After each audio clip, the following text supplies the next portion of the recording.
All right. Well, welcome everyone into season one, episode 48 of the Hooley Brothers podcast, coming to you on a Wednesday night here, episode 48, the Tory Hunter edition, as I'm going to call it. Trying to think of those other ones. I know that's kind of a new fun thing we've been doing. It'll reset though next year, so we can kind of keep doing it.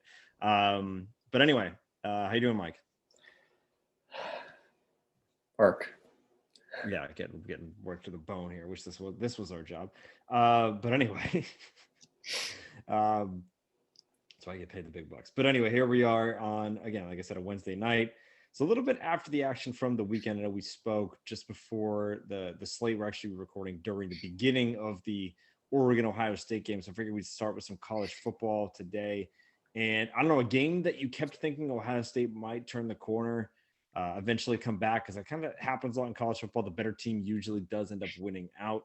At least in the rankings, it was a 4 versus 12. So yeah, we saw it with Oregon, but the Ohio State defense could not stop former BC Eagle great Anthony Brown and the Oregon Ducks offense, and they go into Columbus and get a win on a Saturday afternoon. Yeah, I missed a lot of the second half runs of errands, but in the first Mm-hmm. half, you can kind of get tell that Oregon was really in control of that game. Like, I'm not really sold on Stroud yet after Mm-hmm. going from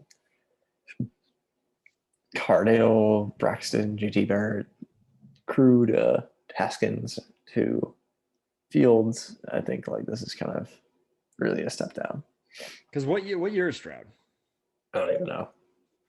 I think he might be young. I could be completely wrong about that. That'd be the only thing that gave me a little hope. It's like, okay, like say he's like a. I thought I might have heard freshman. That'd be kind of crazy because then I would be like, oh, just give him time. Yeah, I think he's 19. Yeah, I'm not Let sold me on see. 2021 CJ He's a Stroud. redshirt freshman. I'm So not, I'm not sold on this year, yeah, Stroud. Like I was sold on Rattler last year, but he's probably going to be like a Heisman candidate. right, exactly. Because I mean, like you look at like Fields transferred in. Cardell was again a third string guy.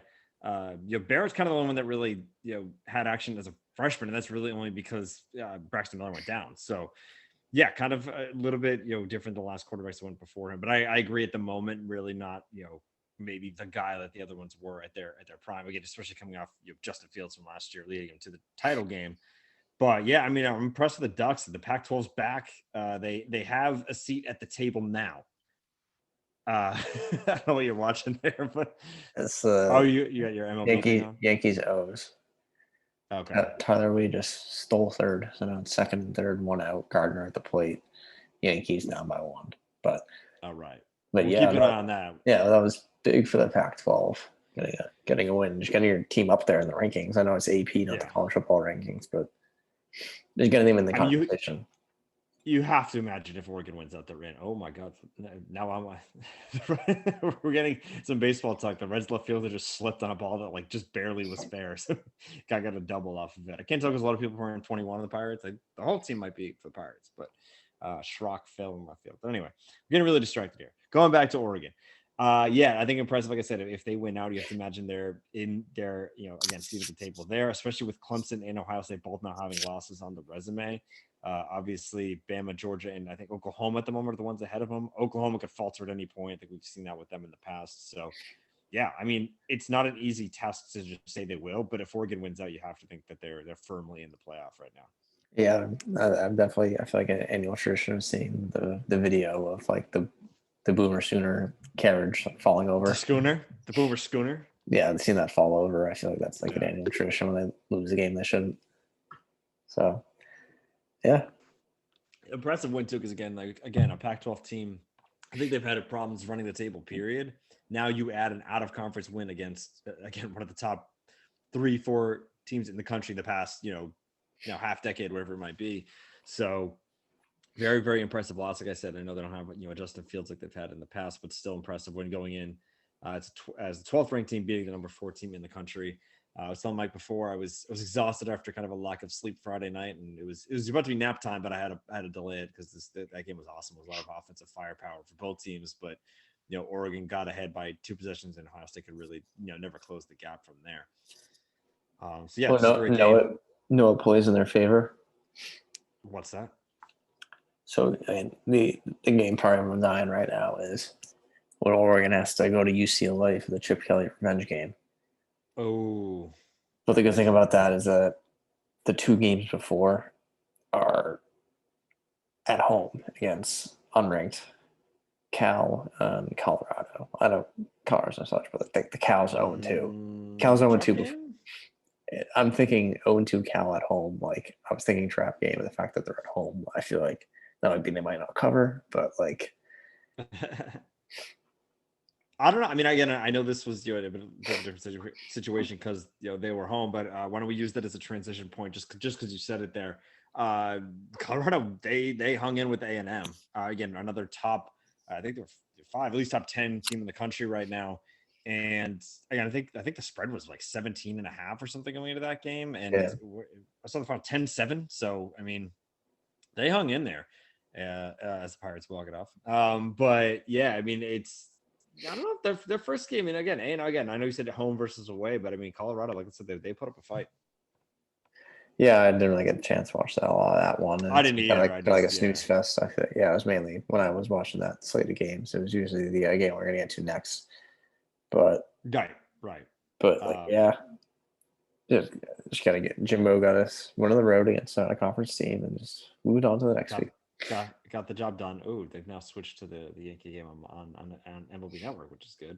But yeah, that Iowa State game was we kind of transition there. That's one that I think my nap fell victim to missing the start of that one, and then I was getting out to meet some people. I was streaming on my phone, but I wasn't particularly close, so I didn't get too invested in it. But and I know you were busy too because I was maybe trying to get some picks in, and I couldn't. I was definitely gonna ride Big Daddy Trent there in Iowa, so I would have faded you there, but I wasn't able to get it in. But still, I mean, at least the brain was working there. But yeah, impressive win from the Hawkeyes.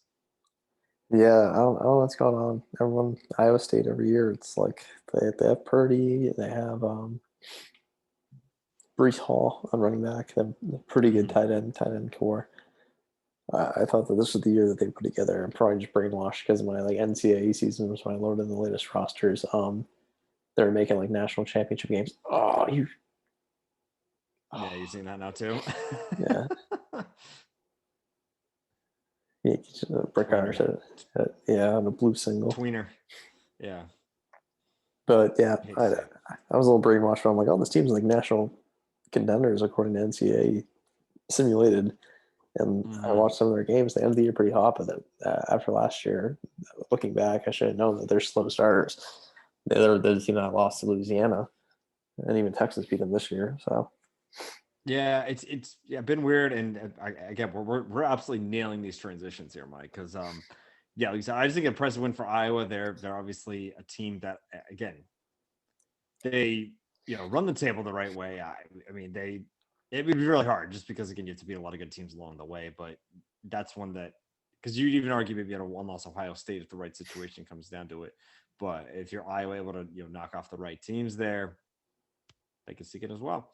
But you did mention that Louisiana. I think you got from there to Louisiana, or Iowa State to Louisiana to Texas. Looked like again, I against the week one against Louisiana, but they were able to win. And if you out there thought that they were going to be back, they're officially not back. So go down to Pig Suey, and they could not get the win on Saturday night. It was actually a pretty convincing win by the Razorbacks there. And right when you think Texas, they usually have a strong week one, especially if they have any sort of national exposure, and just immediately fall on their faces and lose week two. yeah, I think the story here is more Arkansas. Kind of out of nowhere, playing That's pretty good true. football. They're now ranked Oh, they're ranked now. Where are they at? to like 20 or like 21 or something Okay, like that. not bad. But yeah, like you said, it is impressive. I still can't think of the guy. I can't put the face of the name. One of the Arkansas basketball players spotted him in the crowd. I had like the Leo moment. Watching the game there, but no, the crowd looked electric. I mean, obviously the SEC crowds are insane, so it's really fun to see the crowd rocking there. But yeah, Texas does go down, so obviously not the start they wanted in the Sark era, starting 1-1. But yeah, we'll see where it goes from there. A couple other notes. Speaking of teams that are not back, is USC. So they lose at home to Stanford, and the Clay Helton era is officially over at USC. It seemed like a fit that was never really working. It seemed like a guy that stuck around maybe a little longer than people maybe thought they were going to. And they do officially cut bait now, which is again weird that like it's like if he was one loss away from getting fired, even if it was maybe against a worse team that you were hoping for. It's like, yeah, why do this now? Why you could have like had your coaching search all over the summer, like started like brand new from scratch. If it was really just gonna be one loss that knocked him out, like why even start the season with this guy? Yeah, it seems like there's just chaos going on there, and I can't believe he's held on to the job for this long. But Yeah. a new guy in there, give my boy a Slovis a good coach. Maybe he can get him going in his junior year next year. Can we just get the BS here and just like Urban? Can you just go there, man? Like, no one's winning from this scenario right now. We'll get to the Jags later on here, but I know he dismissed it today. But like, come on, it makes too much sense, man. Like, just go out there. Like, what are we doing? Why are you in Jacksonville? It's not gonna work. Yeah, yeah. I think I forgot. Like, I thought for sure that like Helton got like fired years ago. I was like, wait, he's still there? Yeah. Like you almost like every year the last few years, you've had to like double take. Like, wait, who's their coach? Like, it's still Clay Helton. So yeah, kind of crazy there, but yeah, he's out now. Also, the hot name in the streets, again, besides Urban Meyer, appears to be Luke Fickell, obviously the Cincinnati head coach there. So, I mean, he's just another guy that doesn't seem like USC. what's that? If he was the one that came in after Urban Ohio State, I feel like that could have worked. But Luke Fickell is not USC. Like, wasn't he weirdly the head coach of Ohio State, and then he like got demoted back down, and then left to Cincinnati? Yeah. It was like, I think it was the bridge year between like Meyer and Day, I think. But I agree. He seems like a Midwest type guy. No, like, I think it was between like Trussell. Oh, wait, you're right. That's what it was. I'm like, wait, it seemed like an awkward type thing. Yeah, you're right. It was a while back. That's what it was. And then he was an assistant under you're right. That's what the truth, because it was like I remember it was like an abrupt thing like that. So but yeah, I know what you mean. It seems like a Midwest guy, like any one of the like any again, he's at Cincinnati now. I feel like if any of the Big Ten jobs opened up, he'd be a good fit. But yeah, going out, does he seem like a USC guy? I don't know. But again, that just seems to be the hot name of the street right now. The last Cincinnati coach to go out, West did pretty good. I agree. That's true with Mick down at UCLA and the hoops team. So good point. Again, people probably didn't think he was a great fit too. Some like, middle-aged bald man going to UCLA, but he had a good run year one, and we'll see how he does in year two with a lot of his guys coming back to briefly touch on some basketball there. But yeah, I think that's it for major programs there. But as far as week two goes, again, not a lot of marquee matchups. Program. What's that? What'd you say? Program. Oh, program. Sorry. Yeah. But yeah, again, not. And two, I just saw Woodbridge, the wine company, is not making their own hard seltzer. It's getting out of hand. Yeah, everyone's got one. Every sort of beer has one. Now we're getting into the wine game. I do feel like, I think I said this recently. Did you feel like Mike's Hard just really they were just like 15 years too early? I know, yeah. I mean, I think they're still making stuff, and they obviously have the commercials with Tyson and everything. But it just seems like the idea of it was just like, also probably like it came out of like maybe a bit of a toxic masculine time where it's like you probably didn't really corner much of the guy market besides our guy Troy, who just like was always knocking those things back, which I respect completely. But so a quick pivot there, but thanks for that note. And then the only other college football note I had was on my personal end. Phil Dracovic is out for the year, and I want to die. This team finally looks like they were going to be maybe good this year. And of course, the QB, he got hurt at the end of last year. Now he's out all this year. We're not really going to get the full Dracovic experience that I wanted to BC. He posted his hand the other day at Newton Wellesley Hospital, and it seems like he's out for the year, coming off the heels now of a very underwhelming win at UMass. I think it was 45-28, something like that. So they did not cover that day, but they got the win. Now they have to go to Temple with Dennis Grosel. And the only thing giving me some sort of, what's the word I'm looking for? Making me feel a little bit better here is Grosel did come at the end of last year. I don't even think they won this game, but he did throw 500 yards in a game before, and I think only him and Floaty have done that or something like that. I thought he grabbed. So Grosel? Yeah. Oh no, man, he's still here. He came in on Saturday afternoon, and he's QB1 now. So that's who we're riding going forward. Again, yeah, he's been around a while, so he knows the system. He's been a year under Halfley here, so could be worse. I just don't know if we're going to go as far as we did with Djokovic, especially. Again, if you give us that 2015 defense, I'm feeling a lot different about this team. But again, the defense doesn't seem to be quite what it used to be. We have weapons. I just kind of want to, do what the Raiders do to Darren Waller with Zay Flowers and sort of feed the guy, except in a more speedy way. Hand it to him. Just get him the ball. Just get the ball in any way that we can. But definitely a disappointing start to the season, despite being 2-0. Is seeing the original QB1 go out for the year. So that's my little sadness there. I think I tweeted you yesterday or texted you that I'm not having fun. So pretty accurate. But yeah, I think that pretty much does it for week 2 here. No major notes. Again, just kind of waiting for Urban to eventually go to USC, but. We'll hopefully have some better. We'll do a bit of a preview on Saturday's show. I just wanted to get a quick glimpse. I think I had the thing up.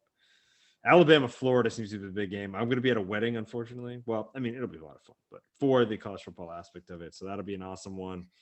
Auburn, Penn State at night. Arizona, BYU. I'm just reading all the double ranked games. So we'll do more of a preview on Saturday for those, but maybe a slightly better slate that we saw this last week. I don't know. Maybe not now that I think about it. But yeah, I think that pretty much does it for college football week 2. Again, we had our dose of it last week. We had a bit of exposure, but something we only had one game of when we talked last time was NFL football. We only had the Dallas Tampa Bay game. Now we have a full slate in the books. I don't know why we recap. That was a mistake on my part in our notes. Probably just was looking at what I wrote for college football, but we have our week 1 recap. We had, again, that full slate, 14 games on Saturday. Or on Sunday rather. It was awesome. Good to get back into that groove. Having Red Zone on for the 1:00 games, had the Pats on at 4, put Red Zone on the laptop for that one. And then watched a bit of Sunday Night Football. We got, a little, I figured what was going to happen once I got pretty late. But yeah, just an overall really fun day, despite Mike, our Pats losing week 1. Again, we're going to go through game by game here. We'll pretty much go the 1s, then the 4s, and then the 8. But I want to start, obviously, local with the Patriots. And a game that, I don't know, I think you could see people going 2 complete ways with it. Some people, I think, that are being too hard on Mac Jones. Some people saying that he was, awesome from the start. I thought he played pretty well overall. Yeah, I think that's a game that the Patriots lost, just with the turnovers and all the penalties. I think we're the least penalized team last year, despite it being an awful year. Yeah, but, I don't think they got a penalty to like week 5 or something. It was something nuts like that last year. Yeah. But yeah, no, I don't know. He was efficient for sure. He didn't really go downfield a lot. I don't know if that's more on him or it sounds like more of a McDaniels issue, which I know a lot of people did have problems with following Sunday. But again, his first pass in the NFL was not great. That little like dump pass underneath, like looking like he's trying to feed the big man. But again, that luckily crisis was kind of averted on that one. But again, it looks good. It looks, again, calm under pressure. Didn't make any mistakes really, but again, I'd like to see him open up a bit more. And again, like I said, maybe that falls more to McDaniels, but I don't know. Really, just it was too. Again, the 2 fumbles in this game, especially the last one, really, really hurt them. And I don't know. I think you're better than this Miami team, and they came in here and stole a dub from you, 17-16. Yeah, we just gotta get in their way. I think the D-line kind of got demolished a little bit. I feel like they were running the ball over us. Yeah, and again, I think it's fair to Ahmed. Yeah. I think it's fair, definitely, to critique the defense. It doesn't seem like they played their best game, especially like you said up front, getting kind of gashed up on the line. But I don't know. You tell me going into that game, the Dolphins score 17 points. I kind of like our chances. I don't think we're not in the peak Brady days where we're scoring 35 points a game, but I think we can get to the low 20s and come away with a win there. So I don't know. The defense wasn't fantastic, but they kept you in the game. They gave the offense chances. Like I said, Stevenson obviously fumbled on that, kind of took him out of the game, and really, increased that workload for Harris. He just seemed kind of gassed by the end of the game, which I don't know. I mean, I don't think again, I know the game's kind of changed a lot, but I mean, it's not like he had like a million carries. I know he had a lot, but yeah, I don't know. He obviously wore down by the end, obviously causing that fumble. And yeah, I know that those are just kind of mistakes you can't make. And I still love Harris. And I think he's going to be, have a good year for us. But I don't know. That's just, especially that deep. I mean, you only needed a field goal at that point. Trust me, I was rooting for a touchdown to get the cover going. But yeah, I don't know. It's not even like you were on like the fringe, like you fumbled on the 40 and like, all right, maybe they would have gotten range, maybe not. Like they were deep in the red zone. And I don't know, just something that you can't really do in that game because the win was right there. Yeah, especially the fact that it was already a good run. It was like first down, and it was like already like a 5-yard run. He was going for like 6. And it's like, well, 2nd and 5 is still pretty good here.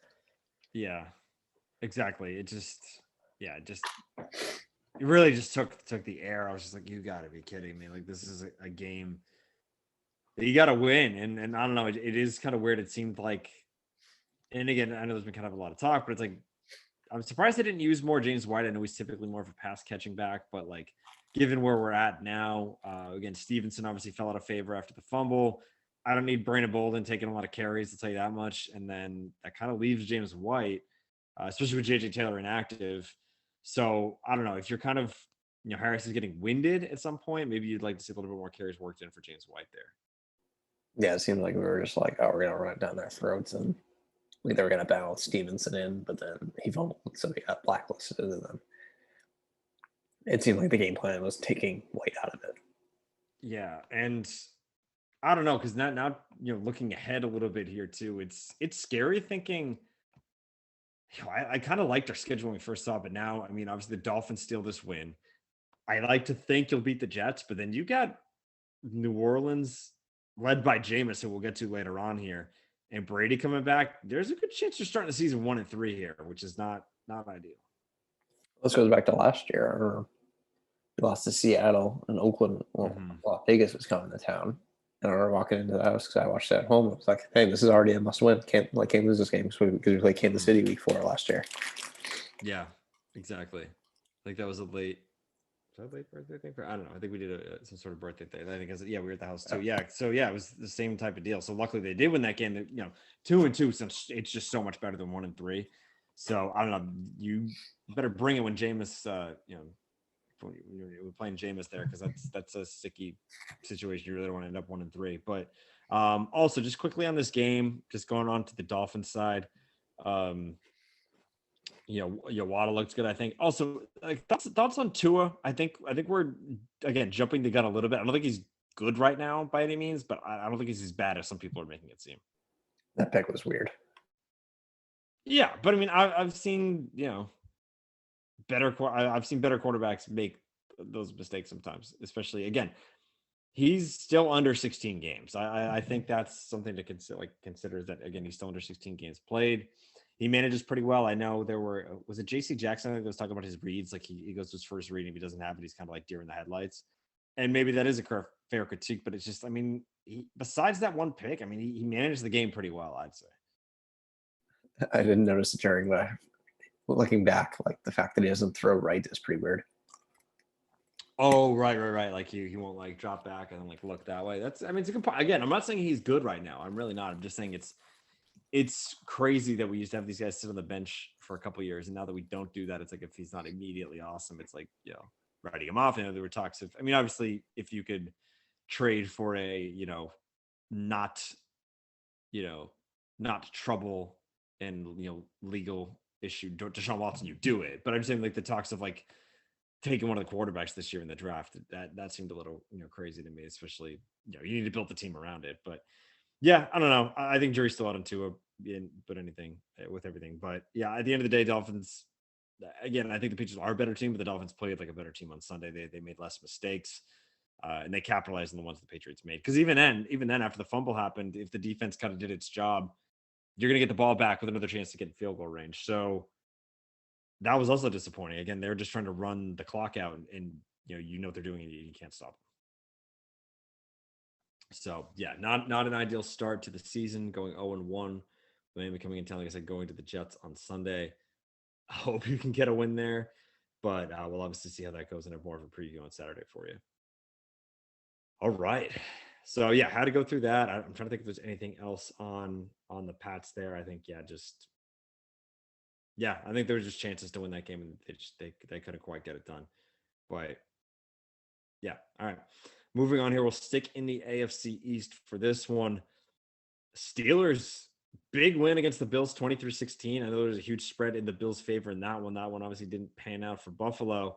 So, Mike, I think it's more of a question for you because I think you kind of have gone both these ways. So I need to kind of ask what you think it is more. I think you were not when we were making our predictions, our wins, over and under type thing. You were very high on the Bills and really not that big on the Steelers. So I know it's only one week in. This is more indicative of the Steelers maybe being better than we thought. The Bills maybe not quite being as good as we thought. I think this was way more of the Bills than the Steelers. The Steelers played horrible. If you actually look, it's like the only team that lost like 30 years, like with the amount of turnovers, the lack of yards, like XYZ for them to win. It's just the Bills like couldn't really score. They felt like they drove and they kind of like stalled out like midfield every time. Mm-hmm. Yeah, a lot of punts, like only really one big touchdown drive. And it was just like the punt block was really just like changed the game. It was like, oh, Steelers are back in this. Then they blocked the punt, like, oh, the Steelers are up by a touchdown. What? yeah, no, it was great. I mean, like I said, that was one of those. I obviously had red zone on, but I also had to do some pool stuff about the laptop outside, so I might have missed some stuff in the middle. I was really locked in on the maybe because there wasn't a lot of touchdown scoring. It was 23-16, not super low scoring, but I feel like they kept panning to Arizona, in Tennessee, and everything, which we'll get to in a bit. But yeah, kind of just kept tracking the score, and I couldn't believe that the Bills really weren't making more of a run of it there. So yeah, obviously a disappointing outcome there that might throw a wrench into your number one seed predictions, Mike. But I know it's a long season, but again, the Chiefs. Yeah, you gotta win games like that when you get the Chiefs kind of up behind you there. But Steelers nonetheless start 1-0 and leading that. Oh, they're the Bengals time for the division lead. Division kind of on its head right now after 1 week.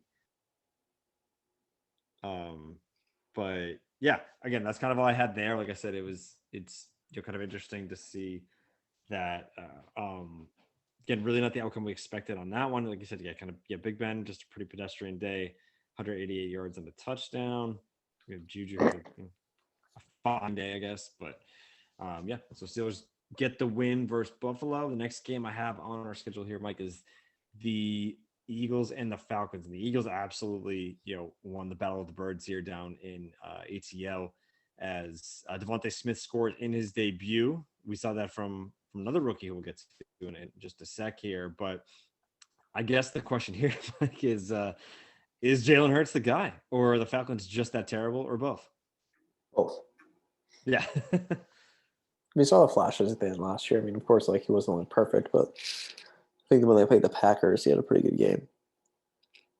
Yeah, absolutely. I think I think I agree there. It's obviously I think we need to see it over the course of a full season, obviously. But I think there were too many people willing to write him off. Like, what are they going to do? Did they draft a quarterback? Did they go out and sign someone big? And I was like, just ride this guy again. You have other things to address. Obviously, they got another weapon with Devontae Smith in the draft. Just kind of building beyond that. I don't think they're going to be necessarily a good team this year, but I think Hurts showed again against probably a pretty bad Falcons team and kind of beat up on them, but he had a really really good game on Sunday at an Eagles win. And also Devontae Smith again 1 weekend. It's kind of a overreaction Wednesday here, but again impressive. Always impressive to score in your first game. I know that the weight was kind of a concern coming in, but seemed to survive at least one game in the NFL so far. Yeah. Same touchdown he scored in the national championship game too. Same corner. Oh yeah, that's right. That's always funny when it happens at the next level, like that same stadium and everything. But yeah. So I guess kind of moving along here, just to kind of be again quickly hit on all these games here. The other rookie wide receiver who we saw, Jamar Chase, and his Bengals winning in overtime. It was a game that it's funny because they were kind of in control for a while. The Vikings were the favorites. I was kind of riding the Bengals there, and I was really nervous that they were gonna blow this thing. but it did go into to overtime. It's tough, Mike. I think I texted you this at the time. I guess, is it bad that I'm always rooting for a tie when it gets to it, just because I think it's hilarious every time? Um, but yeah, I think the major notes in this one, we'll kind of get to overtime in a sec here. But our guy Joe, he's back. He's looking just as good as ever. He had a good game against Minnesota here. Joe Mixon was solid. And Jamar Chase had no problem catching the football. I know he talked last week about the stripes or the lack of stripes really throwing him off, but had himself a nice game, 101 yards and a touchdown in his NFL debut. Yeah, he looked really good. I mean, it was good. It was good to see the LSU connection. And I mean, if Mixon can be as effective as he was the other day, they probably won't be that bad, at least on the offensive side. That's a pretty good trio of receivers between Higgins, Boyd, and Chase. So Yeah, whether the line can keep Burrow upright and if Mixon can run the ball. yeah, no, you're right. That's a good point. Higgins had a good game as well. But then I said it did get into. We saw a little bit of a comeback. Some maybe some Cousins garbage chats in a while, but McPherson, the big kick in overtime to seal the deal here, win it 27-24. So again, not to steal too much from our guys, a part of my take, but I've been thinking this whole time. I'm like, I just can't get into the Vikings because I'm so done with Kirk Cousins. Like, give me anyone else a quarterback. I'm so done watching this guy. He's just like, he's not bad enough to be like, funny, but like not good by any means. Boring. It's just the same average boring quarterback week by week. And I feel for Minnesota fans because you're just like stuck in this purgatory forever. At least the old purgatory, like he beat the Saints in that playoff game 2 years ago. That was cool. Now it's just like 8-8, 8-9. Well, you beat the Saints in the playoff. That was with that was a Keenum, wasn't it? No, I thought like 2 years ago. Oh, I thought you were talking the Diggs play. No, I was talking about the one with okay, yeah. Threw it off in the back of the end zone. Oh yeah. The Taysom Hill game. No. But yeah, I mean that's the peak there. I think he just won a lot of primetime games. So, yeah, I don't know. It's just really doesn't move the needle for me. And like I said, he's playing well enough to get these new contracts. I think the Vikings don't want to start over.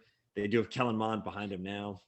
And we'll see if anything kind of happens there. But yeah, I mean, it seems like it was definitely the most competitive game on Sunday afternoon, or at least in the early slate there. And as it went into overtime, but Bengals come away with the victory in that one. All right. This is a game, Mike. How about this for? I'm glad. I mean, I lost my pick'em that we did. Official standings: me at 8-7-1, Mike at 8-8 because I did not pick the Dallas Tampa Bay game, so we're gonna call that a tie. But besides that, pretty even.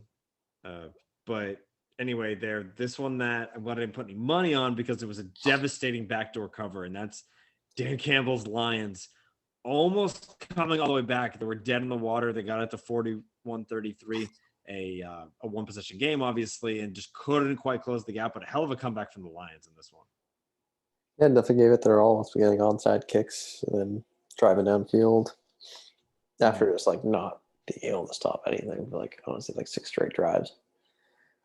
Yeah. So yeah, Jared Goff obviously in his Lions debut, 338 yards, a touchdown, and a pick. And yeah, they really, again, it's not a win by any means, but again, this is like maybe a different thing that we've been seeing from Detroit the last couple of years. Just like the fight, I'm getting a long season that could certainly end up, 3-14, whatever the case might be.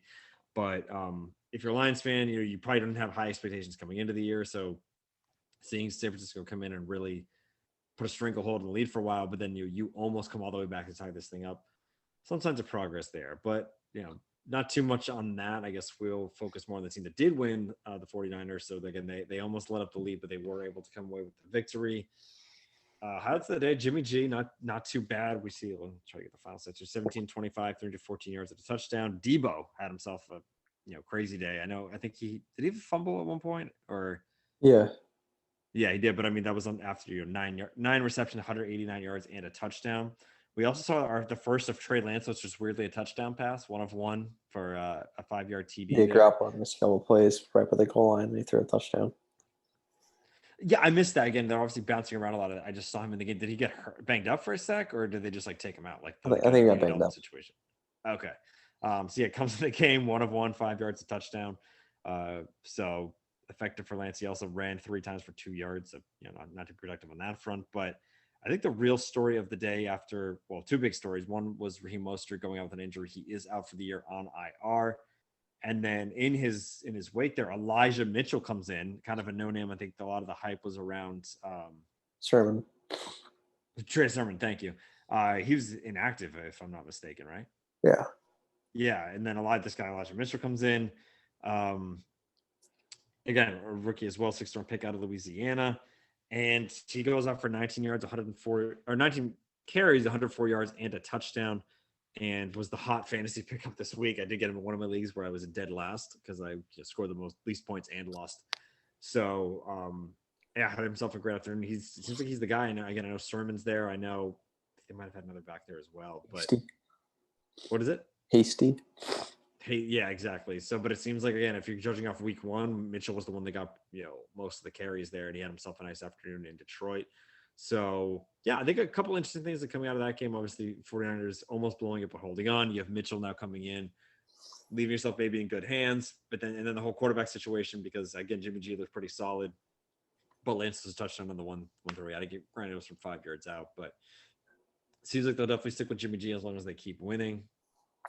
Maybe, kind of red shirt Trey Lance, if you will. But overall, good win by the 49ers. We'll stick with a bit of an NFC West theme for a while as we work towards the 8 o'clock game.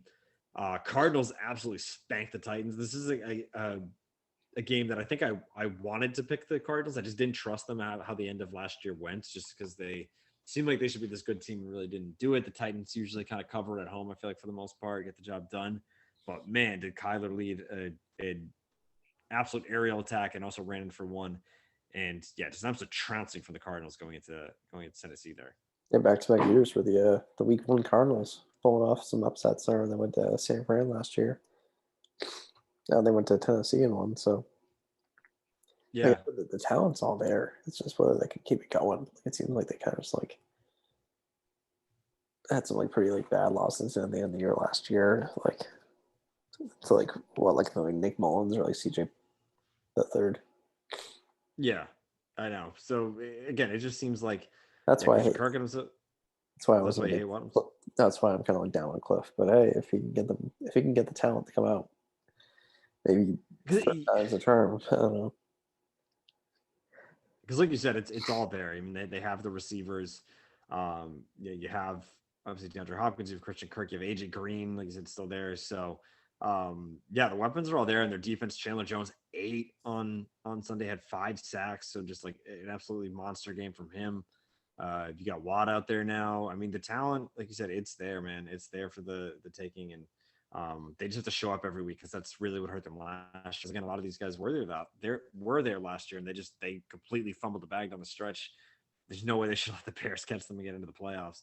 So, very, I think, comforting to see if you're a Cardinals fan. Again, this is all overreaction because it's 1 week, but very strong outing from Kyler, who did come away with the first weekly MVP award on Nickelodeon, as we saw Nate Burleson give out tonight. So, impressive outing from Kyler there. All right. Moving along here, we have I call them my Seahawks because I picked them to go to the NFC Championship game. Was big on them this year. And Russ, had a great game week 1 as well. Found Lockett quite a bit. Lockett had quite the fantasy performance as well. DK got in the action too, but they were able to win 28-16 going into Indy. Not an impressive start to the Carson Wentz era down with the Colts there, but overall, just I think we're storyline more that the Seahawks are looking pretty strong after week 1. Yeah, it's again these first couple weeks for Russ. He always puts up the MVP numbers. Yeah, that's true. It's can he sustain it? And we'll get into kind of more big picture division stuff here, but in a bit here. But it's funny because the Colts, especially with the Titans losing week 1, and we'll get to the other 2 teams in a sec here, but that division is there for the taking. If you're one of those 2 teams, you just have to not suck completely. That's really, you just have to suck less than the other team. So they both suck. Yeah, first place Houston Texans. So yeah, I think again, impressive outing from the Seahawks. Obviously, it's going to be a grind out there in the NFC West. And again, like I said, we'll have a bit more big picture once we get through everything. But I think just overall impressive outing with the dome closed, if I'm not mistaken. Dome was Yeah. closed on Sunday. Yeah, we're back with those Ursay tweets. What else do we have here? I get the closest game on paper, at least as far as spreads go, Chargers and Washington football team. Obviously, I think the big storyline of this one is that Fitzmagic goes down with an injury. Taylor Heineke came in relief. The Chargers were able to come away with the victory in that one. But I don't think the Chargers look pretty good. Again, from a guy that's big on Herbert this year, thought he'd do huge things. Not overly impressed after week one. He found Keenan Allen quite a bit. Austin Eckler had himself a decent day as well. But, Chargers, they did enough to win. They went to the East Coast. I think if you're ever going to do that, week one's probably a good time as a West Coast team because you're not coming off a week of action. You kind of had all the time in the world to get out there. So, hey, they came away with a win. I think it's like us for some guys looked good, but I wouldn't hate seeing a little bit more out of Justin Herbert going forward. Did you see that weird fumble they called? I don't know if I did see that. He was at the goal line, he got hit throwing it, and a pass just kind of fluttered out, fell incomplete, and roll out of the back. Oh, okay. Called it a fumble. So the touchback. Yeah. But that's the thing too. I mean, Washington's D line is no joke, so I'm sure that kind of gave Herbert some fits as well. Yeah. Well, speaking of the quarterback, Fitzy. Yeah. Well, that's what I led with. Yeah. But yeah, I mean, long term, obviously Sucks will be out for a little bit there. It seems like they're going to go with Heineke, who, again, put up a good outing against Tampa in the wild card game last year. They were obviously not able to win, though it seems like Rivera's kind of going with the QBs he has in-house now. I think there were some rumors of reuniting with Cam. Seems like that's not going to happen. So, rolling with Heineke at least for now. It sucks. I would like to see what Fitzpatrick could do with this team, but we're gonna have to wait obviously a little bit to see that happen. But overall, again, just like I said, solid win from the Chargers there. A couple more 1:00 games. The Sam Darnold revenge game, able to hold off his old team, the Jets, 19-14. That one. I think the big storyline of this one was that animatronic panther that happened that we saw online before the game. That thing jumping around. That did look pretty awesome. I'm not gonna lie. That thing just flew over my head. I feel like I was like, okay, I'm still drink or something. I had to close my eyes. Oh, and then everyone's talking about it. It just reminds them that who was it on that clip? I can't remember. Was DJ Moore involved? No, it was Robbie Anderson, right? What's that bear? What's that bear? And something about Sir Burr. So I mean, Darnold's pretty efficient. Zach Wilson obviously didn't have a terrible game himself, but basically, I think the main storyline of this is that McCaffrey just looks like McCaffrey again. 21 carries, 98 yards, 9 receptions, 89 yards. So kind of just doing the damn thing down there. Not a bad intro for Corey Davis in his Jets debut. 97 yards, 2 touchdowns for him. So Zach Wilson might already have his favorite target in York there. So overall, Panthers just beating a bad team, doing what you can to get a W on the table. And I don't know. I was big on them last year. I remember. I think that they just might be my team. The Panthers. What do we say, Mike? Or what does Big Cat say? Good teams win. Great teams cover. They held on for dear life. 4-point spread. They won by 5. So I might be back on my Panthers bullshit for this one. For this year, we'll have to see how I go. See how much trouble it causes me. But again, Panthers sneak away with the win in that one. And just kind of wrap up with the 1:00 hour. How about these Texans, man? I think more of a story about the Jaguars being just really bad. And the Texans, looking a lot less bad than them. Very impressive outing there for Houston against a really bad team in Jacksonville. And is the clock already started for Urban Meyer? Again, kind of coming back to the college football argument we had. How long is this guy gonna last on there, man? Not sure how long, man. Again, Lawrence throwing 3 picks. Their defense can't stop a nosebleed. It's bad. It's really bad, man. Again, this is the Texans who are in complete disarray right now. I know Tyrod Taylor kind of steadies the ship a bit. He didn't turn the ball over, 291 yards and 2 touchdowns. Ingram had a good day himself. Cooks was all over the field. But yeah, you said Lawrence. I mean, yeah, not great throwing 3 picks. I mean, his stats otherwise were good, but yeah, I mean, again, this is not you're not going into Kansas City and facing prime Patrick Mahomes here. You have Tyrod Taylor, who's a very serviceable quarterback. Let's put it that. And I mean, beat you by 16 here going into Houston. So, and I don't anticipate them having a great year either. So yeah, I don't know. He just seems like way in over his head. I think a lot of college guys, and I think, I've heard some talk this week too. It's like if someone's going to make that jump at someone like Matt Rule, maybe late 30s, early 40s, they're not kind of set in their ways too much. It's anyone who's been around college guys this long. It's really tough to make that transition. Yeah, like you've been sort of bullying young kids for like your entire career. Not bullying, but like Yeah, I mean, exactly. Yelling at them, trying to get the best out of them that way. So, yeah, it might not be the best fit down there in Houston, but we'll have to see how that one plays out. I wouldn't be surprised if he doesn't make it the whole year. I'm already seeing the Bobby Petrino memes going around the internet. the neck brace after the incident after his brief stint in Atlanta, then switching over to Arkansas. So, yeah, I don't know. We'll see how much of a dumpster fire that turns into. But now we can move on to the 4 o'clock window here. We already covered the Pats, so really just 3 more games to cover there before we get to the primetime games on Sunday and Monday night. The Browns, man, it just seemed like it was inevitable from the start. Browns came out strong, looked really good. They really kept piling it on versus the Chiefs, but I don't know. It seems at the end of the day, the Chiefs always win. I feel like I don't even have necessarily a rooting interest in these games, but I feel like anytime I'm like, oh, I wouldn't hate kind of seeing the Chiefs go down here, especially the Browns. I'm a fan of. They seem like they are the longest games ever. Like there's always so much time on the clock. Like it just seems like you can go up so big on the Chiefs. Like, they still have 2.5 quarters to figure this out. And I don't know. It just seems like there's always infinite time for the Chiefs when they're losing. yeah, and certain things go their way. Like again, I don't know what's going on special teams, but like there was a drop punt by Gilligan, and I felt like it was just like 14 did points. You call him Gilligan? Gilliam or whatever. I don't know. Gillian. Yeah, it was I like Gilligan now. I mean, it was a kind of a dope head mistake, so I don't hate the Gilligan name tag there. It was a 75 yard touchdown, 3-and-out drop punt, like 2 plays touchdown. It was like, oh, that was 14 points before you know it. Yeah, it's almost like the football version of the prime Golden State Warriors, where it's just like out of nowhere it'll all come raining down on you.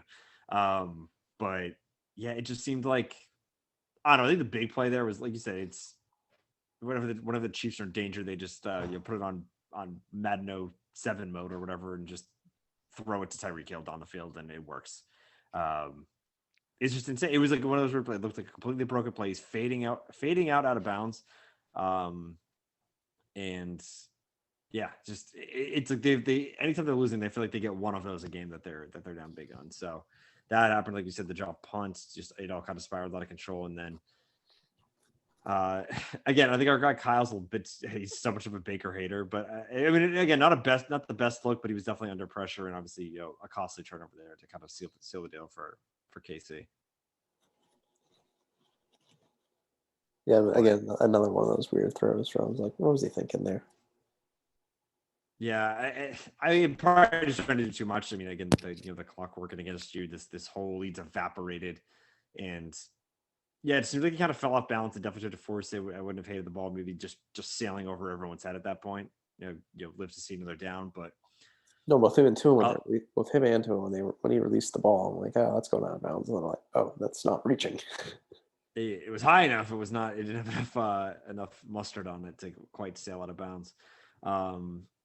But yeah, I mean, definitely unfortunate. It just seemed like one of those things. It's like the Browns can't win in week 1. The Chiefs aren't starting 0-1. It was just like one of those things that was just going to happen one way or another. But again, hopefully you can see some positives if you are a Brown fan. I mean, this is probably I'm assuming that it is. It's the toughest game you're going to play all year. It's the toughest opponent you're going to play all year. You gave it, really, a really strong performance for a while. You made some mistakes, down the stretch there. So, I mean, I think if you can correct that, maybe, tighten up the special teams, tighten up the secondary in situations like that, make sure no one's getting behind you. But, at the end of the day, hopefully you can play that well against other teams and you'll come away with the victory more times than not going forward. But yeah, Chiefs start 1-0. They look like a wagon again. Even when they lose, they win. That's just kind of my MO for the Chiefs going forward. And Browns to a degree even when they lose. So we'll see how it moves going forward for both of those teams. I still think the Browns are going to have a solid year here. And then how about we go with kind of, I would say, the shocker of my Sunday here, especially coming off of last year, and just I thought there was no way that the Saints would even win this game just with a Rodgers team coming in. But I don't even know which angle to go with. I guess we'll start with Rodgers. Just he looks, again, never to assume anything, but he looks mentally checked out. He looks like he's just cashing a paycheck. Yeah, he just looks like he does not want to play with this franchise anymore. No, he looks like he wants to just be, surfing out in California, living the life, man. He's got his man bun going in the post game and just, yeah, I don't know. It looks checked out. Just nothing looks good about this game. Every time you looked up, you thought, all right, yeah, again, maybe it's like, all right, Saints go out to a good start. Packers will probably come back, especially again, just after the year they just had, being, Matt LaFleur field goal decision away from maybe going to the Super Bowl, and now just seeing this performance come up on a neutral site game in Jacksonville, and really just looked just absolutely awful, both from a performance standpoint and from a just haggard looking standpoint for him. So, yeah, not what you like to see if you're a Packers fan. But on the flip side, there, Mike, I think Jameis is officially back. It was like the least amount of yards to throw 5 TDs. I don't understand how it was possible. Like, how are you averaging like 30 yards per TD? And that's like that's not even accounting for non-touchdown pass. Like averaging 30 yards on like touchdown drive. It just like it's insane how he had. That might be the weirdest stat. I think for a while, what was it? The Josh Rosen stat lines. This was almost a weird one, but like in a completely different way. Like you said, I don't think I've ever seen anyone with 5 touchdowns with under like 250 yards. Like he was already, it was what, 158 was the total. Yeah. So I mean, efficient, I guess, but yeah, I mean, what a game, 38-3, and a huge, 2021 Saints debut for Jameis Winston. Yeah, happy for him and see him coming, but know what his trainer says. Wait, what did he say? Anyway, yeah, again, another great classic Jameis post-game moment. So I'm hoping for a good year from him. I hope the Saints can at least compete for a playoff bid. I think that'd be awesome. That'd be exciting. But obviously, a something's going on with that Packers team. So maybe a bit of an exaggeration as to how good they are. But hey, really, really solid outing for Jameis in week 1. The only other game, Broncos Giants. Teddy was pretty good. Jerry Jeudy got hurt, which is unfortunate. I think the Giants are terrible. I think they're so bad. That was kind of like my lock of the week. Was the under in that game, and it hit by 1.5. It did hit. Well, that actually wasn't a bad idea. I can't even remember what I did for the under, but it was just yeah. I'm just like, oh, this Giants offense, like, what? He's officially not the guy, right? Yeah. He didn't even play that bad. Like, I mean, the fumbles, that's what it is. Like, I didn't see any interception. Fumbles too much. He's not going to win you any games. I think if you're them, you just got to just suck the whole year, right? I mean, I don't even know who's coming out. I don't even have the top prospects on my mind right now, but he just does not seem like the guy. And again, this Broncos team, I think I picked them like flirt with the playoffs. I think a little bit took their over, but I mean, yeah, they came into your house and won pretty soundly. So I don't know. We'll see how things go Thursday. I think it's going to be a huge indicator. Washington and their backup quarterback. I still think Washington's going to win that game, but yeah, it could get real ugly real fast for this Giants team. I don't think they're good at all. Covered it all there. All right, now we get to the primetime games. I watched most of the first half of this one, but just kind of getting bored with the Bears. They were kind of pissing me off. So I mean, what I did watch though, man, it's actually really fun to see Matt Stafford out in the sunshine in LA, just like lofting it up to his guys there. I think it was Van Jefferson that he hit for that long touchdown there, where the DB kind of fell down. Yeah, and you saw him like dancing and running down the field. It was good to see a very ecstatic Matt Stafford in this one. And I know, Mike, you picked the Rams to go pretty far. And early in this game, I was like, wait, they might just be an absolute wagon. Yeah, I didn't really catch any of this game. I was kind of just following on my phone. Yeah. But like I said, I just feel like the Rams kind of have it all right now, even if like they barely even use Michelle. So like even just like use Henderson for the first half. Henderson's been like, yeah. And he's like enough, like in the McKay system, it's all like stretch runs and stuff. So just like they can run the ball enough. They have a better quarterback now. Nothing against Jared Goff, I love him, but Stafford's for a slight upgrade. Yeah, you're sounding like Rick Sanchez over there with your burping while talking. Burping, it's just... And you got the sniffles. Mike's a mess over here, man. Yeah, I haven't Put him on. shaved. What'd you say? I'm shaving my hair's all over the place. Yeah, we might have to put you on the pup list for a little bit. But yeah, like you said, and then going back to, yeah, I just think the Rams are awesome. You obviously have that stellar offense. You get Donald and Ramsey anchoring things in the defense there. Could just be a really, really good team going forward. Granted, it was against the Bears, whose again defense isn't bad, but and I don't even think Andy Dalton played that poorly either. But it's just like you're just like, what are we doing here? Because they're bringing in Fields for moments here. He had himself a touchdown, kind of like in a similar like a Lance type situation there. And I'm just like, what are we doing? Why are we wasting time here? Let's just put this guy in. I mean, it's not like a Lance situation where you're like, oh, he might not be ready. And also, Jimmy's a pretty solid starter. I just, you got to wonder what they're doing with Dalton, because again, especially the first drive, they to start the game, they had to run back to like I think it was like the LA 40 or something. Then Montgomery has a huge run and they can't punch it in, and then you end up kind of settling for 3 there, which really set the tone for the game and put LA in a good spot. So, yeah, certainly not what you wanted to see if you're a Bears fan. And if I'm on Chicago, I'm counting the days so I can see Justin Fields starting. Yeah, just to, like go through the growing pains with him instead of just dealing with mediocrity. Yeah, again, yeah, you're gonna suck anyway, and it's just again, as you've heard other guys say, it's if he's really the guy, he shouldn't struggle too poorly, early on. It's not like I don't think you can really ruin a guy, unless they're like very, very weak mentally. And I don't think that about Justin Fields, especially after what we saw from him in the college football playoff last year, just like taking an absolute beating and still, being able to light it up against Clemson. So I don't know. Again, we're seeing some people hand the reins over. We saw it with Mac Jones, probably the most telling, because I mean Jacksonville and New York kind of had to go in a new direction, but we're gonna live and die with Mac right now, and I think a lot of Bears fans would like to see the same with Fields. So it really took the wind out of the sails. And again, I don't think Dalton had that terrible of a game, but it's just kind of like a waste of time at this point. But some takeaways here I did want to have before we go to Monday Night Football. How about the complete opposites that we have? So we have the the NFC North with a complete offer, and then the entire NFC West going 1-0. So a complete flip there of those two teams, or two divisions rather. Yeah, that was the thing that kind of like stunk the most of the Patriots lost to. Like, hey, you could have been outright first.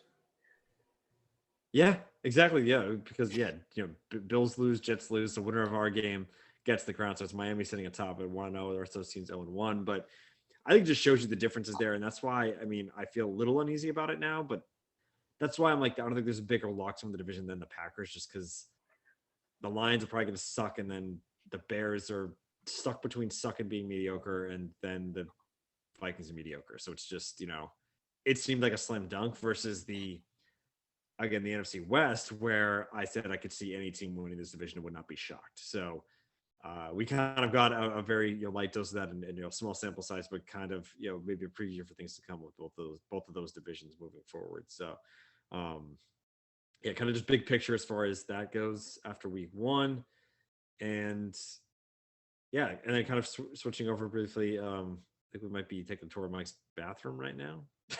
He switched the camera, and now is on mute, so I'll just kind of keep talking here.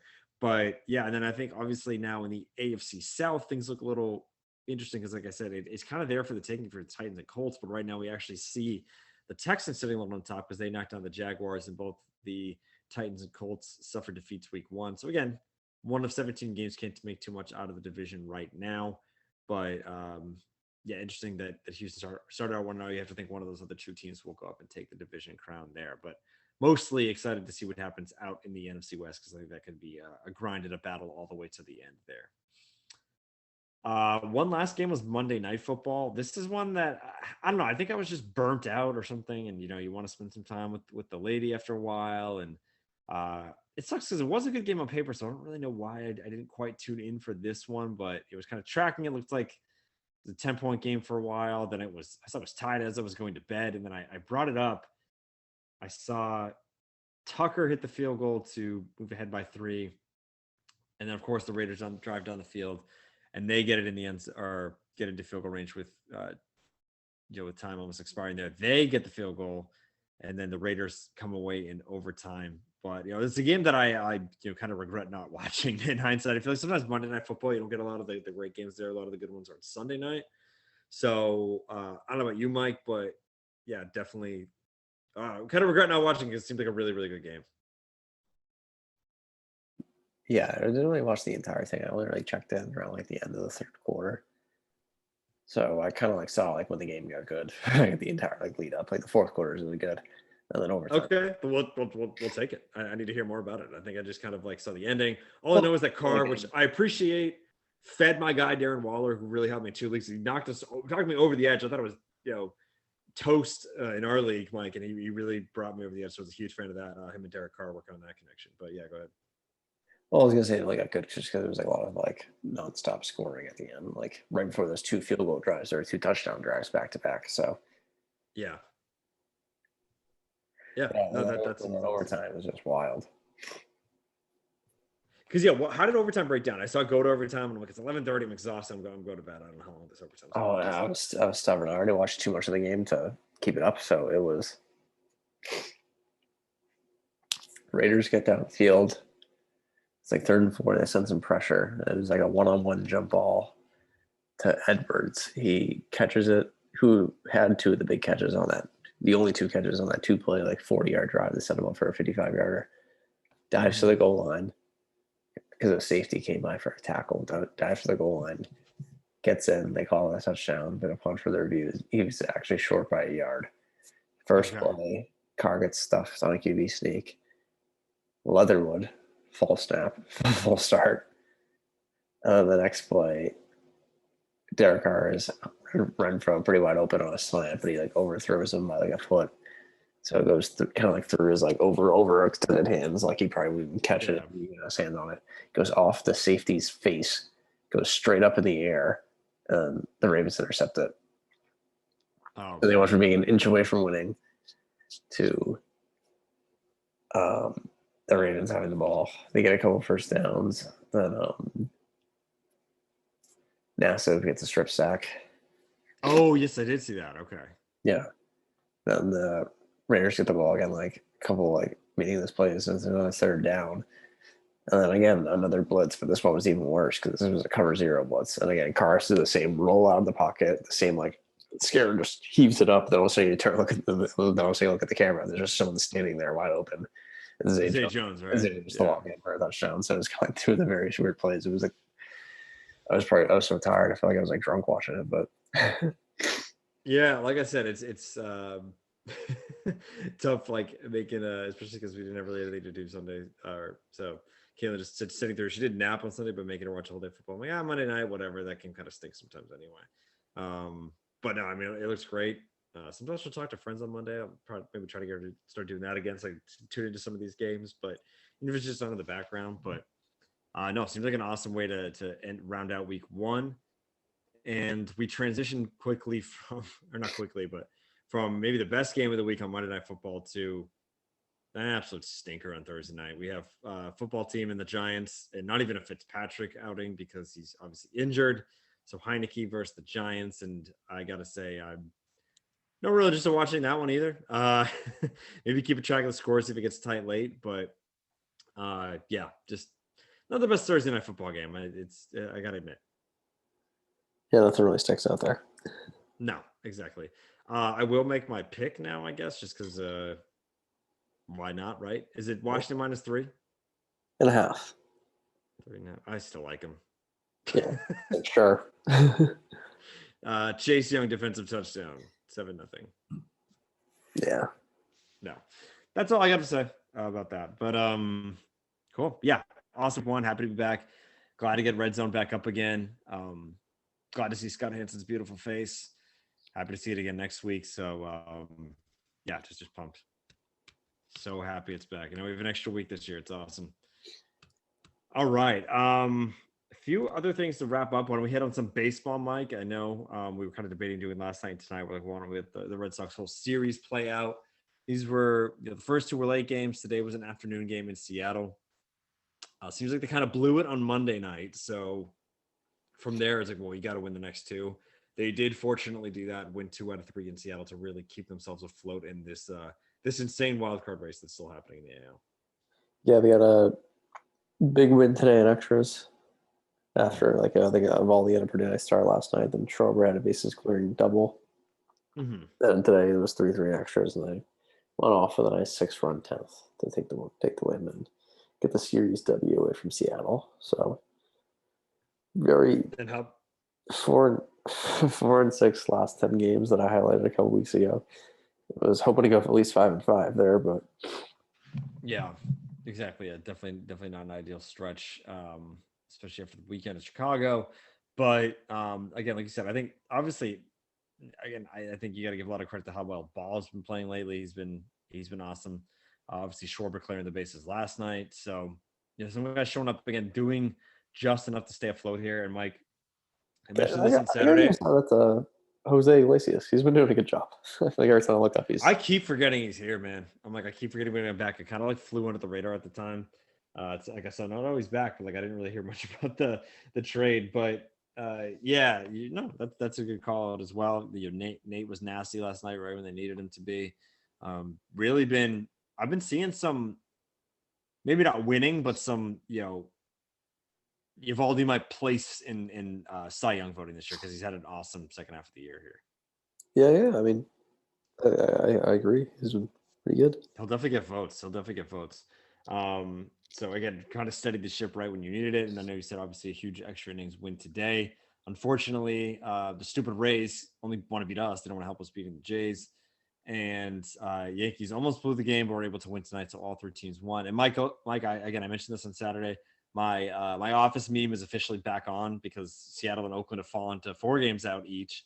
So it is kind of just a 3-team race in the AL East for second place, the wild card, get the Michael, Andy, and Dwight doing the shootout So thing. Because right I'm, now, I'm combining memes because I feel like it's like the moon guy. I'm like, it always has been a 3-team race.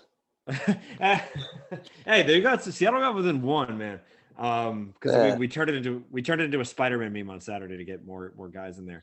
But yeah, it's weird because why do we consistently can these teams play games? I know we're off tomorrow. Are they both playing tomorrow? I'm tired of being 2 games played. Only the Yankees are playing tomorrow. Why? How are they going to make this up? Are they just playing every day the rest of the year after that? Wait, maybe. Wait, that might be true.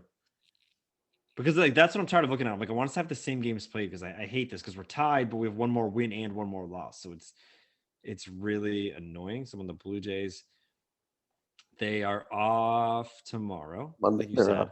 They're up the 27th. Damn, I scrolled through too fast. So they have one off. But it's like, do we not have a similar? I don't get how this is going to catch up. Explain it to me. But the Yankees are playing tomorrow against the Orioles. So they'll probably win that one, which is annoying. But yeah, this thing's going to come down to the wire. It's going to be nuts. I don't know what their schedules look like. I think Seattle was kind of one of the tougher teams on there. I know we play New York again down the stretch here. Are we done with Toronto? Yes, thankfully. Yeah, thankfully, but I mean, at least that's like a control and destiny situations. Yeah, luckily for the Red Sox, we got Baltimore, Mets, Yankees, Baltimore. So and then the Nats. You gotta be. Right, I keep doing it because I'm on the app and it cuts off in September. So yeah, sorry. Then the Nats. So you gotta beat up on. Okay, so Mike, here we'll do record time. I think 7-2 between the with the Beltway teams. Yeah. And then arguably you might even need 8-1. You might need 8-1. And then the New York teams, maybe just 4-1. You might need 4-1 there. You might need a 2-game sweep of the Mets and then 2 out of 3 versus the Yankees. Yeah, you got to play pretty impressive ball on the stretch here. Yeah, the Yankees got a pretty. They have the next 6 days are pretty easy because they have Cleveland and Texas. Cleveland's frisky. Yeah, Fremiel. Boston Fremiel shows up. Then they have Texas. Sure. Hit some tanks. Well, hopefully we'll have some. Then they have Toronto. Then they have Boston, Toronto, Tampa at the end of the year, though. That's true. We might just, have to go all in on the J. All right, now I need to switch over to the J schedule because that could be the Yankees could just get absolutely. They have the Twins, Rays, Twins, Yankees, Orioles. Twins, Rays, Twins, Yankees, Orioles. Yeah. Yeah. I think Toronto's going to get in, man. I think you just got to hope the Yankees They're getting home at screw the up. right time. The only question I have here now, if we go back to standings, and I don't even know how much teams care about it, but like, is Tampa going to try that last weekend of the year? No, they're way ahead of everyone. They're not going to. That makes me worried about the Yankees series. I think the Yankees are going to do well that series. Tampa's going to have nothing to play for. Call from AAA to start those games, resting a lot of starters. Hopefully the Nats are like tanking for like a high draft pick. Yeah, I don't know if it's gonna be tough. Gonna be tough. We're gonna have to play some good ball. We can't be losing games like we did on Monday. Again, luckily you're able to recover from that win 2 out of 3. But I mean, some of these series you're gonna have to sweep. But 2 out of 3 is not gonna be good enough because the Jays have been on absolute fire. Yeah, I'll be irate if we lose any game this weekend. Especially Friday. Yeah, if it happens. That's the game. Hey, dude, I don't even know what I'm gonna do if that doesn't happen. We got tickets for the game, and I got a wedding Saturday, so that'd most likely be the rain out, and I just would not be able to go to that, which is would be awful. I'm optimistic. I think we're gonna see some midday showers. Maybe I'll even take a delay. We'll take a delay. It's a Friday night. Yeah, you can hang out at a bar a little bit longer. No big deal there. But yeah, you can't lose any game this weekend. Unacceptable. Any of the 6 against the Orioles, you cannot lose any of them. I don't think. I said 7-2. I think you're right, Mike. I think we're shifting towards 8-1. I mean, the Nationals only have 60 wins themselves.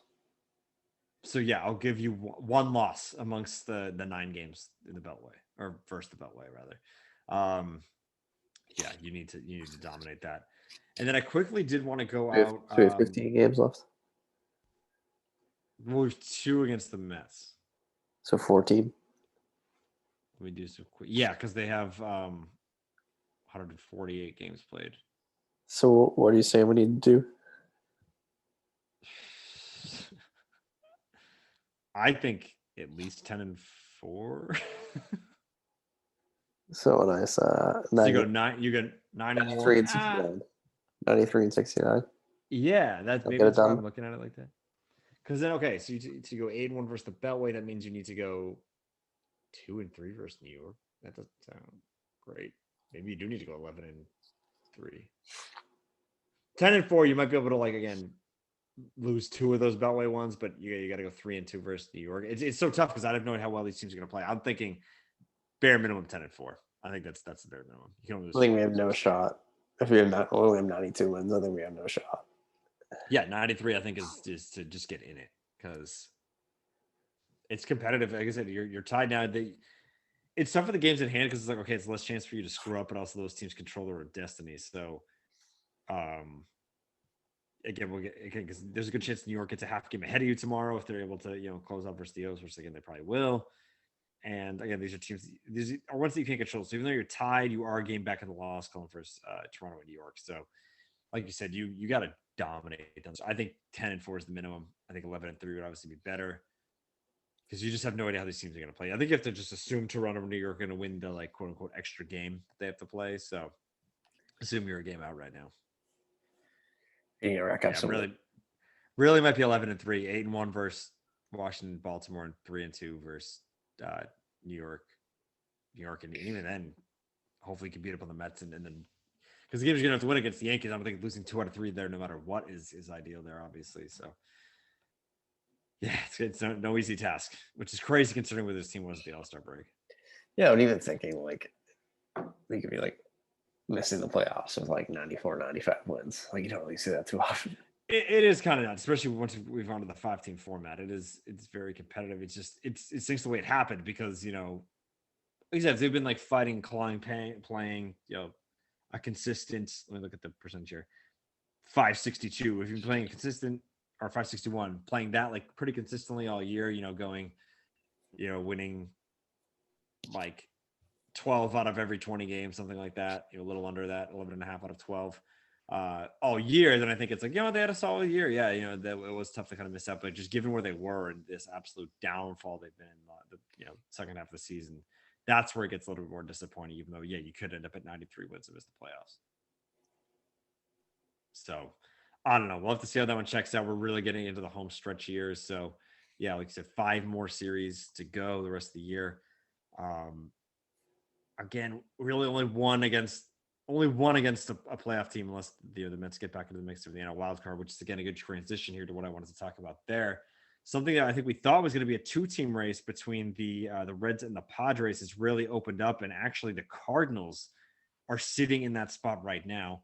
The ones that are trying to win that ticket to go to either LA or San Francisco. It's LA at the moment. Cardinals have won 5 in a row. Meanwhile, the Padres have lost 5 in a row. So kind of and the Reds have lost 4 in a row. So I mean, it kind of explains how this whole thing's gone on its head here. So they're both sitting 1.5 back of the Cardinals now, who are starting to get some breathing room there, which is insane to where we thought, where we were a couple of weeks ago. Phillies and not really Mets. Yeah, they have their shot, but the Phillies kind of the last team really with gasping for air there, 3 games out. But man, what a turn of events it's been with the Reds and Padres losing 4 in a row, and the Cardinals winning 5 in a row to get into that second wildcard spot for now. Hey, at least my preseason pick is looking a little bit better now. Mine's flip flopped, but I could be right about. I think my 2. Did I pick? I think I picked the Brewers to win the wild card. I think that's what I did. I had Cardinals winning the division, so that's at least flip flopped for me. But yeah, I mean, I've been getting. I do have to. I've been noticing for Dust Sound Machine, the 1-2 punch of Goldschmidt and Arenado really have been playing well lately. I think they went back to back tonight, if I'm not mistaken, because I got notifications very, very close in proximity to each other for some home runs. So I think the talent's been there all year, and they're kind of just putting it together now. Obviously, they've the way's been paved by these teams losing out, but I mean, currently sitting at 76 and 69, which stinks if you think about it, because the Red Sox would be in a pretty good spot if they had their record out in the NL wild card to be, pretty much ticket punch to LA or San Francisco at this point. So yeah, I don't know. Absolutely nuts that I got a few weeks ago the Cardinals were, kind of an afterthought as far as the wild card goes, but the Reds and Padres, you thought maybe one of those teams would falter, but the fact that they really both have, again, like I said, Padres 5 in a row, only 3 of the last 10. Reds also 3 of the last 10, won 3 in a row or 4 in a row rather, and then losing a game in Pittsburgh tonight to kind of keep that streak going. So yeah, and it's gonna be crazy, man. It seems like, now even looking at the NL West, if like that's one that keeps going back and forth too. But I mean, the Giants, it's funny. The Dodgers won 5 in a row, have not gained any ground because the Giants have won 9 in a row. So still sitting 2.5 out, even despite that crazy series we saw a couple of weeks ago on Labor Day weekend. So yeah, it looks like it's tough for the Giants to keep playing ball like this. I mean, 2.5 at this point of the year is kind of a lot to make up. So I mean, it can still be done, but I don't know. It looks like the Giants might actually do this thing and win the division. I know. That's kind of nuts. They got nowhere. Team that could be a real team of destiny. So we'll keep an eye on that playoff race. And I did have one more note for you here, Mike, and that's the kind of intrigue that's now coming out of the AL MVP debate. I think it's all years. Vlad has been so good, but there's no way it's going to be Shotani no matter. Or I always do that, Shotani, Shohei Ohtani no matter what, just because he's dominating at the plate, or dominating. I guess not really dominating, playing very good on both sides of the ball. But I think the caveat got thrown out today, and it might be some work, because right now Vladdy is leading the AL batting title and the home run race, and there's a few RBI outside of Salvador Perez and a few others for the RBI crown. So Mike, I'm going to throw this hypothetical out there. Vladdy wins the Triple Crown. Is that enough to take it from Ohtani? I think so. I think it is too, and I think it should. Again, not to leave it to this, kind of made up thing with the Triple Crown, but I think it is. It carries weight. Again, we saw Cabrera do it, but before then, 1967 with Yaz and his MVP campaign. It's just it's so rarely done to be so consistent that you might see it with the home runs and RBIs a little bit, but also tying in batting average with it, being able to do all 3. I think it's such a rare feat that happens in this game. And it'd be one thing if Ohtani's average isn't exactly great. I think is he like in the mid 200s right now? I mean, I know he's obviously he's on my fantasy team. He's at 257 for the year. Okay, and then pitching, I mean, he's obviously been pretty solid, but I mean, he's not like he's in 181 last month. 181 last month, yeah. And then I'm saying even on the mound, he's solid, but he hasn't been insane out there. So again, I still think it's an impressive feat, and I think maybe if Vlad Jr. comes short of it, I think it's still maybe his award. But I think if Vladdy's able to come back in this RBI race, I think it's his award. Yeah, I mean, I'm mad because I'm playing fucking Atlanta. So my fantasy semifinal keeps on cranking dingers on me, and I don't like it. No. But yeah, just I was looking at them earlier today. I just kind of wanted to like check. So where are we sitting at now? If I think once low, you have 317 batting average lead the AL. One more home run than Otani at 45 right now for Vlad, and then on the RBI list, 6 outside of Salvador Perez. I'm not sure if this includes tonight's action because I think I did see Salvi had another. Might have driven another run tonight. So that one's definitely the hardest. He's got Abreu, Teoscar Hernandez, and Rafi Devers in front of him. I guess Abreu's ahead of him, and he's tied with Teoscar. Again, this is at least going into tonight's action. But he also has the most hits in the AL, so I know that's not part of the Triple Crown, but usually kind of ties into average as well, I guess. But yeah, I don't know. I'm even debating without the Triple Crown if he's worth winning over. But I mean, obviously what Otani's doing is nuts, but I don't know. It's getting a lot closer than I thought it would be midway through the season. Yeah, because again, like he's been pitching, like that's definitely adds more value. But I don't know, Vladdy's just been that good. Yeah, absolutely. But yeah, again, baseball be crazy to watch these last couple weeks, see how things shape out. Again, a lot of divisions are kind of just locked in, but the wild card races, this MVP race, just kind of seeing, or obviously the NL West way, see who gets that crown as well. It looks like the Giants, but you never know with the Dodgers. So, but I get very excited for the home stretch here. Finally, just a couple of miscellaneous notes. Just saw that Kyrie would retire if he got traded from Brooklyn. So Kyrie being Kyrie, just want to throw that one out there. And I honestly believe him. I don't doubt him at all. I think he'd be fine doing that. Um, and then unfortunately, sometimes we wrap up the show this way, but we have a couple RIPs. RIP to Kevion Falk, daughter of Kevin Falk, who played all those years in New England. Absolute legend. Everything you've heard about him is complete class act on and off the field. So absolutely tragic to lose a daughter so young. I think I said 19 or 20. I didn't find a good source at the time, but it's just obviously a tragically young age to lose anyone, and any parent having to again bury a child is just it's tragic. It's something I obviously can't even imagine. Yeah, RIP. Can't couldn't put it better myself there. Yeah, just absolutely tragic. And thoughts with the Falk family. And another one, RIP to another legend, Norm McDonald's. Just probably one of the best deadpan comedians of all time. You loved him and Billy Madison. Just like again, also again the Turd Ferguson role, which is Mike's name in fantasy football in our family league. I think he might be the team of destiny now, even though we just won 2 years ago.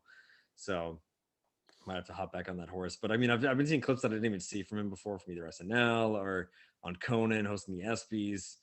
Just a bunch of different clips, and just Blake Griffin's press conference, which is one of my favorites. I remember that at the time too, and then when Blake retweeted it out, I was like, "Oh, that was so funny."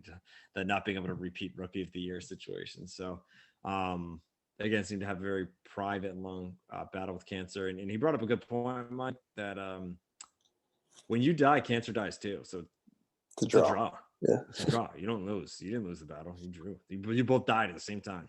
So, again, even as he leaves the world, that note that goes out there to anyone obviously suffering through the son of a bitch that is cancer, and just absolutely sucks that he's gone this early.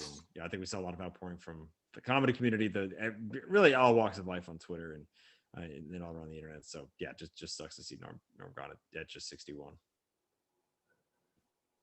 But yeah, always how we end our week or as end of these shows. Whenever something happens, we kind of want to bury it at the end of the show here. But just to wrap everything up, and we want to probably a little long tonight, just because we have a lot to cover. Maybe we'll make it a little more succinct. Sorry if I went a little too deep on some NFL games. Again, we didn't get a preseason for this, so kind of learning our rhythm. It's our first time doing a full slate. As I mentioned, we started in the playoffs last year, but again, really fun just to have everything back here.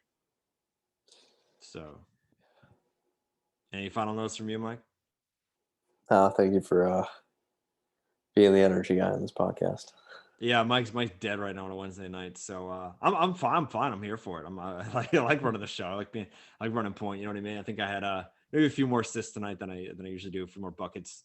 Put up a nice strong double performance. But yeah, I think that'll be fun. And then we'll have Saturday morning again, pre me leaving for the wedding. We'll find a time that works for us both.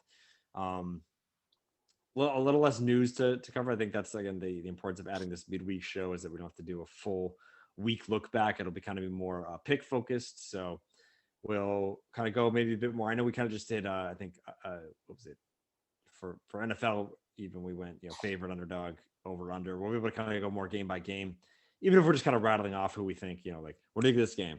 Yeah, Patriots or Jets. Patriots, Jets. Okay, moving on. So yeah, I think that'll be good as well. We can also go over some overs and unders. But yeah, I think that'll be fun to do on Saturday morning. We'll preview the college football slate that we have in front of us.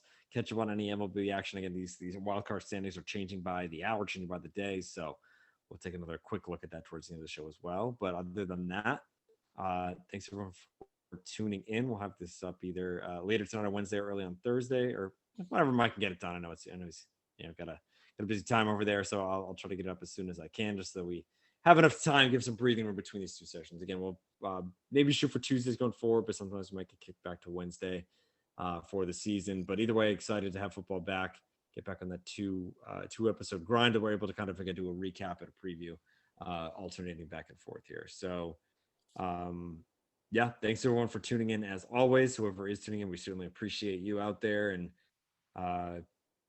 again, happy football. Happy everything's back. Cheers, everyone.